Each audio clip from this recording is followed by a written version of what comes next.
bilan, c'est un document essentiel en comptabilité.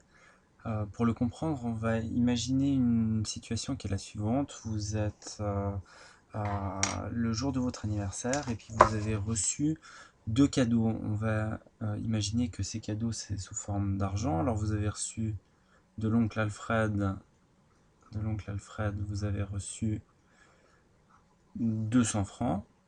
Et puis de la tante Lily, vous avez reçu 100 francs.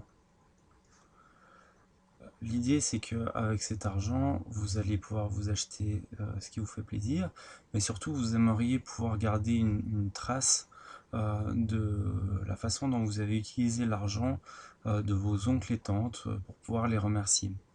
Alors, moi, ce que je vous propose de faire, c'est on va faire un tableau. On va faire un tableau de la façon suivante. Dans la colonne de droite, on va mettre donc ces deux personnes qui vous ont prêté de l'argent. Puis dans la colonne de gauche, on va mettre ce que vous avez acheté avec cet argent. Alors on va imaginer que vous aviez acheté un iPod d'une valeur de 150 francs. Et puis vous avez acheté deux CD d'une valeur de 30 francs chacun, donc 60 francs pour les deux. Évidemment, il vous reste de l'argent liquide, vu que vous n'avez acheté que ça. Il vous restera donc en liquide 90 francs. Voilà. Alors, ce tableau que je viens de faire en comptabilité, c'est ce qu'on appelle un bilan. Alors, ce bilan, il est composé de deux colonnes. La colonne de gauche qui s'appelle l'actif. L'actif du bilan qui va décrire ce qu'on a acheté avec l'argent qu'on a reçu. La colonne de droite s'appelle le passif. Et ce passif va décrire d'où provient l'argent à disposition. Quand on fait le total de la colonne de gauche et le total de la colonne de droite, alors je vais rajouter une ligne en bas pour faire ces totaux.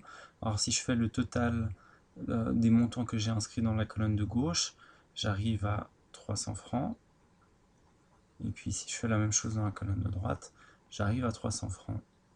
Alors ça, c'est une des règles essentielles en comptabilité, c'est que le bilan va toujours être équilibré, c'est-à-dire les sommes que vous mettez dans la colonne de gauche doivent toujours être égales à la somme des montants que vous mettez dans la colonne de droite. Pourquoi? C'est très logique, puisque les fonds que vous avez à disposition dans la colonne de droite, vous allez nécessairement les utiliser d'une manière ou d'une autre. Si vous n'achetez pas quelque chose de matériel, nécessairement vous allez garder l'argent sous forme liquide, éventuellement vous l'aurez mis dans un compte en banque, etc. Mais de toute façon, vous devez faire quelque chose de cet argent. De même, c'est très logique, vous n'allez pas pouvoir dépenser ici plus d'argent que vous n'en avez à disposition. Donc c'est la raison pour laquelle le bilan est toujours équilibré. Voilà pour cette petite introduction au bilan. Dans la vidéo suivante, vous allez voir un exemple un petit peu plus près du monde de l'entreprise. Ici, c'est un exemple un petit peu introductif. Donc l'exemple de la situation d'une entreprise sera décrit dans la vidéo suivante.